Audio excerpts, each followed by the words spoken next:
नैन सुख होਰਾਂ ਦਾ ਤਾਲੁਕ ਬੁਨਿਆਦੀ ਤੌਰ 'ਤੇ ਸਰਗੋਦਾ ਦੀ ਧਰਤੀ ਨਾਲ ਹੈ, ਲੇਕਿਨ ਅੱਜ ਕੱਲ੍ਹ ਉਹ ਲਾਹੌਰ ਵਿੱਚ ਸੈਟਲਡ ਨੇ। ਮੁਅੱਸਰ ਪੰਜਾਬੀ ਫਿਕਸ਼ਨ ਜਿਹੜਾ ਲਿਖਿਆ ਜਾ ਰਿਹਾ ਉਹਦੇ ਵਿੱਚ ਉਹਨਾਂ ਦਾ ਬੜਾ ਅਹਿਮ ਨਾਂ ਹੈ, ਔਰ ਉਹਨਾਂ ਦੇ ਕਈ ਪੰਜਾਬੀ ਕਹਾਣੀਆਂ ਦੇ ਮਜਮੂਏ ਸਾਹਮਣੇ ਆ ਚੁੱਕੇ ਨੇ, ਜਿਹਦੇ ਵਿੱਚ ਠਿਕਰੀਆਂ, ਉਥਲ ਪੁਥਲ, ਸ਼ਹੀਦ, ਆਈ ਪੁਰੇ ਦੀ ਵਾਹ, ਤੇ ਉਹਨਾਂ ਨੇ ਇੱਕ ਨਾਵਲ ਵੀ ਲਿਖਿਆ ਮਾਧੂ ਲਾਲ ਹੁਸੈਨ ਦੇ ਸਿਰਨਾਵੇਂ ਨਾਲ। ਤੇ ਤਹਿਕੀਕ ਵਿੱਚ ਵੀ ਉਹਨਾਂ ਦੀ ਕਿਤਾਬ ਹੈ ਧਰਤੀ ਪੰਜ ਦਰਿਆਈ ਦੇ ਉਨਵਾਨ ਤੋਂ, ਜਿਹਦੇ ਵਿੱਚ ਉਹਨਾਂ ਨੇ ਕਦੀਮ ਪੰਜਾਬ ਨੂੰ ਖੋਜਣ ਦੀ ਕੋਸ਼ਿਸ਼ ਕੀਤੀ ਹੈ। ਤੇ ਤਾਜ਼ਾ ਉਹਨਾਂ ਦੀ ਕਹਾਣੀਆਂ ਦਾ ਮਜਮੂਆ ਜੋਗੀ ਸਭ ਤਰ੍ਹਾਂ, ਜਿਹੜਾ ਕਿ ਹੁਣ ਤਾਜ਼ਾ 2021 ਦੇ ਵਿੱਚ ਛਪ ਕੇ ਮੰਜ਼ਰ ਆਮ 'ਤੇ ਆਇਆ। ਇਹ ਕਿਤਾਬ ਤਰਿੰਜਨ ਪਬਲੀਕੇਸ਼ਨਸ ਨੇ ਲਾਹੌਰ ਤੋਂ ਸ਼ਾਇਆ ਕੀਤੀ।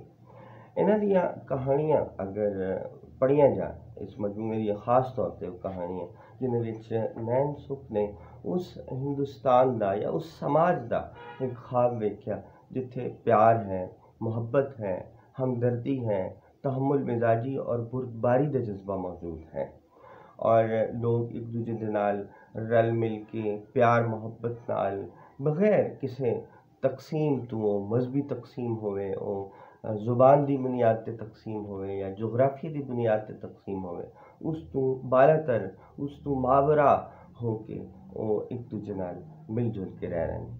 ਔਰ ਇੱਕ ਐਸਾ ਸਮਾਜ ਹੈ ਜਿਹੜਾ ਅੰਗਰੇਜ਼ ਦੇ ਆਉਣ ਤੋਂ ਪਹਿਲੇ ਇਸ ਸਾਡੇ ਹਿੰਦੁਸਤਾਨ ਦੇ ਵਿੱਚ ਮੌਜੂਦ ਸੀ, ਔਰ ਲੋਕ ਇੱਕ ਦੂਜੇ ਦੇ ਨਾਲ ਪਿਆਰ ਮੁਹੱਬਤ ਤੇ ਰਲ ਮਿਲ ਕੇ ਰਹਿ ਰਹੇ ਸਨ। ਫਿਰ ਅੰਗਰੇਜ਼ ਦੀ ਆਮਦ ਹੋਈ ਔਰ ਹਿੰਦੁਸਤਾਨ ਦੇ ਵਿੱਚ ਕਲੋਨੀਅਲ ਅਹਿਦ ਦਾ ਆਗਾਜ਼ ਹੋਇਆ, ਜਿਹਦੇ ਵਿੱਚ ਆ ਕੇ ਅੰਗਰੇਜ਼ ਨੇ ਸਾਡੇ ਸਮਾਜ ਨੂੰ ਮੁਖਤਲਿਫ ਬੁਨਿਆਦਾਂ ਦੇ ਉੱਤੇ ਤਕਸੀਮ ਕਰਨ ਦੀ ਕੋਸ਼ਿਸ਼ ਕੀਤੀ, ਔਰ ਉਹਦੇ ਵਿੱਚ ਉਹ ਕਾਮਯਾਬ ਵੀ ਰਿਹਾ। ਮਜ਼ਹਬੀ ਤਕਸੀਮ, ਜੋਗਰਾਫਿਆਈ ਤਕਸੀਮ, ਲਿਸਾਨੀ ਤਕਸੀਮ, ਇਹਦੀਆਂ ਕੁਝ ਮਿਸਾਲਾਂ ਨੇ।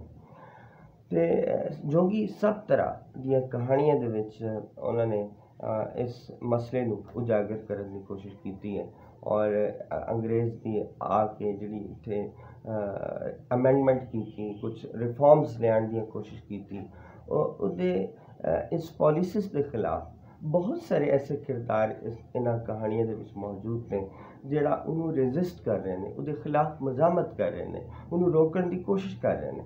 ਤੇ ਦੂਜਾ ਬੜਾ ਅਹਿਮ ਮੈਂ ਸਮਝਦਾ ਕਿ ਜੋਗੀ ਸਭ ਤਰ੍ਹਾਂ ਦੀ ਕਰੈਕਟਰਿਸਟਿਕ ਹੈ ਕਿ ਉਹਨਾਂ ਨੇ ਐਸੇ ਕਿਰਦਾਰ ਆਪਣੀਆਂ ਕਹਾਣੀਆਂ ਵਿੱਚ ਘੜੇ ਨੇ ਕਿ ਜਿਹੜੇ ਸਮਾਜ ਨੂੰ ਇੱਕ ਸਬਾਲਟਰਨ ਨੁਕਤਾ ਨਜ਼ਰ ਦੇ ਨਾਲ ਸਾਹਮਣੇ ਲਿਆ ਰਹੇ ਨੇ। ਸਬਾਲਟਰਨ ਨੁਕਤਾ ਨਜ਼ਰ ਦੇ ਤਹਿਤ ਸਮਾਜ ਨੂੰ ਵੇਖਣ ਦੀ ਨੈਣ ਸੁਖ ਦੀ ਆਪਣੀ ਕੋਸ਼ਿਸ਼ ਹੈ, ਔਰ ਫਿਰ ਉਹਨਾਂ ਨੇ ਕਿਆਮੇ ਪਾਕਿਸਤਾਨ ਤੋਂ ਬਾਅਦ ਦੀ ਸੂਰਤ ਹਾਲ ਵਿੱਚ, ਖਾਸ ਤੌਰ 'ਤੇ ਪਾਕਿਸਤਾਨ ਦੇ ਵਿੱਚ ਜਿਹੜਾ ਮਾਰਸ਼ਲ ਲਾ, ਫੌਜੀ ਹੁਕੂਮਤਾਂ ਔਰ ਜਬਰ ਦੀ ਇੱਕ ਸੂਰਤ ਹਾਲ ਰਹੀ ਹੈ, ਉਸ ਨੂੰ ਵੀ ਉਜਾਗਰ ਕਰਨ ਦੀ ਕੋਸ਼ਿਸ਼ ਕੀਤੀ ਇਹਨਾਂ ਕਹਾਣੀਆਂ ਦੇ ਵਿੱਚ। ਤੇ ਉਹਨਾਂ ਦੇ ਕਿਰਦਾਰ ਜਿਹੜੇ ਨੇ ਉਹ ਮੋਸਟਲੀ ਉਹ ਕਿਰਦਾਰ ਨੇ ਕਿ ਜਿਹੜੇ ਸਮਾਜ ਦੇ ਵਿੱਚ ਨਿੰਦੇ ਹੋਏ, the rejected portion of the society has been depicted in these short stories। ਸੋ ਵੇਖਦੇ ਹਾਂ ਕਿ ਇਹਦੇ ਵਿੱਚ ਜਿਹੜੀਆਂ ਕਹਾਣੀਆਂ ਮੌਜੂਦ ਨੇ, ਉਹਨਾਂ 'ਚੋਂ ਮੈਂ ਇੱਕ ਕਹਾਣੀ ਤੁਹਾਡੇ ਲਈ ਸਿਲੈਕਟ ਕੀਤੀ ਹੈ, ਜਿਹਦੀ ਕਿਰਤ ਮੈਂ ਤੁਹਾਡੇ ਸਾਹਮਣੇ ਕਰਾਂਗਾ। ਤੇ ਇਹਦੇ ਵਿੱਚ ਔਰ ਇਹ ਕਹਾਣੀ ਇੱਕ ਐਸੀ ਕਹਾਣੀ ਹੈ ਕਿ ਜਿਹੜੀ ਅੱਜ ਕੱਲ੍ਹ ਦੇ ਮਾਈਕਰੋ ਫਿਕਸ਼ਨ ਦੇ ਵਿੱਚ ਮੈਂ ਸਮਝਦਾ ਕਿ ਬਿਹਤਰੀਨ ਮਿਸਾਲ ਹੈ। ਛੋਟੀ ਜਿਹੀ ਕਹਾਣੀ, ਲੇਕਿਨ ਉਹਦੇ ਵਿੱਚ ਬਹੁਤ ਵੱਡਾ ਮੌਜੂ ਉਹਨਾਂ ਨੇ ਸਮਾਉਣ ਦੀ ਕੋਸ਼ਿਸ਼ ਕੀਤੀ ਹੈ, ਤੇ ਕਿਸ ਤਰ੍ਹਾਂ ਉਹ ਆਪਣੇ ਇਸ ਤਜਰਬੇ 'ਚ ਕਾਮਯਾਬ ਹੋਏ ਨੇ, ਇਹ ਗੱਲ ਤੁਹਾਡੇ 'ਤੇ। ਕਹਾਣੀ ਦਾ ਸਿਰਨਾਮਾ ਹੈ ਧੁੰਮ। ਫੌਜੀ ਵਰਦੀ, ਇੱਜ਼ਤ ਤੇ ਬੇਇੱਜ਼ਤੀ। ਫੌਜੀ ਵਰਦੀ 'ਚੋਂ ਝਾਕਦੀ ਆਪੇ ਵੇਖੋ। ਹੋਇਆ ਇੰਜ ਕਿ ਦਾਰੇ ਵਿੱਚ ਮੰਗਤੇ ਮਦਾਰੀ ਬਾਂਦਰ ਤਮਾਸ਼ਾ ਲਾਇਆ ਹੋਇਆ। ਇਹ ਫੌਜੀ ਪਰੇਡ ਕਰਦੇ ਬਾਂਦਰ, ਫੌਜੀ ਵਰਦੀ ਫਬਾਈ ਹੋਈ। ਕੋਲੋਂ ਘੂਰ ਕੇ ਲੱਗਦਾ ਸੂਬੇਦਾਰ। ਮਦਾਰੀ ਦੀ ਗੱਲ ਸੁਣ ਕੇ ਖਰਵਾ ਬੋਲਿਆ, ਤੂੰ ਕੀ ਆਖਿਆ? ਕੁਝ ਹੋਰ ਅਗੇਰੇ ਹੋ ਕੇ, ਇਹ ਤੇਰੀ ਮਾਂ ਦਾ ਯਾਰ ਕੌਣ? ਜੋ ਹੁਕਮ ਸਰਕਾਰ। ਯਰਕਿਆ ਮਦਾਰੀ हथ जोड़ खलोता। ए बांदर। सूबेदार अपनी टौर विखा के अगां टुरिया कि पिछू बालां चों किसे आवाज़ लाई, बांदर फौजी। सूबेदार तुरंत अपनी डुब नूं हथ पा के परतिया। अगे सारे बालां ਕੰਨਾਂ ਨੂੰ ਹੱਥ ਲਾਏ ਹੋਏ। ਪਿੰਡ ਵਿੱਚ ਇਹ ਗੱਲ ਆਮ ਹੋਈ ਕਿ ਸੂਬੇਦਾਰ ਹਰ ਵੇਲੇ ਆਪਣੇ ਕੋਲ ਪਿਸਤੌਲ ਰੱਖੇ। ਕੀ ਆਖਿਆ, ਕੌਣ ਬੋਲਿਆ? ਸਾਰੇ ਬਾਲ ਜਾਨ ਖਲਾਸੀ ਲਈ ਰਲ ਗਏ। ਫੌਜੀ ਬਾਂਦਰ। ਕਾਵੜੇ ਸੂਬੇਦਾਰ ਦਾ ਰੰਗ ਰੱਤਾ ਲਾਲ। ਉਹਨੇ ਪਿਸਤੌਲ ਕੱਢ ਲਿਆ। ਬਾਂਦਰ ਨੂੰ ਛੱਡ ਕੇ ਮਦਾਰੀ ਉਹਦੇ ਪੈਰੀਂ ਪੈ ਗਿਆ। ਸਰਕਾਰ ਮਾਫ ਕਰ ਦਿਓ, ਇਹ ਬਾਲ ਵਿਚਾਰੇ ਮੇਰੇ ਬਾਂਦਰ ਨੂੰ ਫੌਜੀ ਕਹਿ ਰਹੇ। ਤਰੱਠੇ ਬਾਲਾਂ ਨੂੰ ਕੋਈ ਸਮਝ ਨਾ ਆ ਰਹੀ ਕਿ ਕਿਵੇਂ ਕਹਿਣਾ। ਵਕਤ ਤੱਕ ਆਪਣਾ ਬਿਆਨ ਬਦਲ ਰਹੇ ਬਾਂਦਰ ਫੌਜੀ। ਫੌਜੀ ਬਾਂਦਰ ਸ਼ੂਕਦੇ।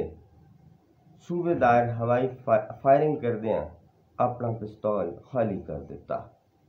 ਰੌਲਾ ਸੁਣ ਕੇ ਪਿੰਡ ਦੇ ਸਿਆਣੇ ਅੱਪੜ ਪਏ। ਉਚਰਾ ਤਾਈਂ ਬਾਂਦਰ ਰੁੱਖ ਦੀ ਟੀਸ਼ੀ ਉੱਤੇ ਚੜ੍ਹ ਕੇ ਲਮਕਿਆ ਹੋਇਆ, ਜਿਹਦੇ ਹੇਠ ਖਲੋਤਾ ਸੂਬੇਦਾਰ, ਜਿਹੜਾ ਪਿੰਡ ਦੀ ਪੁਰਾਣੀ ਪੰਚਾਇਤ ਨੂੰ ਨਾ ਮੰਨੇ, ਸਗੋਂ ਰਿਟਾਇਰਮੈਂਟ ਮਗਰੋਂ ਦਿਗਾਣੇ ਨੰਬਰਦਾਰੀ ਲਈ ਦਾਅਵੇਦਾਰ ਹੋਇਆ, ਇਸ ਵੇਲੇ ਲੋਕਾਂ ਨੂੰ ਡਰਾ ਰਿਹਾ ਕਿ ਉਤਲੇ ਲੈਵਲ 'ਤੇ ਬਹੁਤ ਕੁਝ ਪੱਕ ਰਿਹਾ। ਮੁਲਕ ਵਿੱਚ ਮਾਰਸ਼ਲ ਲਾ ਕਿਸੇ ਵੀ ਵੇਲੇ ਲੱਗ ਸਕਦਾ ਹੈ। ਸਾਹਮਣੇ ਹਾਸੜ ਪਈ ਹੋਈ। ਪਿੰਡ ਵਾਲੇ ਉੱਪਰ ਕੀ ਵੇਖਣ, ਜਿੱਧਰ ਢਿੱਲੀ ਹੋਈ ਵਰਦੀ ਦੀ ਪਤਲੂਨ ਇੰਜ ਖਿਸਕੀ ਕਿ ਵਿੱਚੋਂ ਲਾਲ ਸੂਹੇ ਚੁੱਤੜ ਦਿਸ ਪਏ।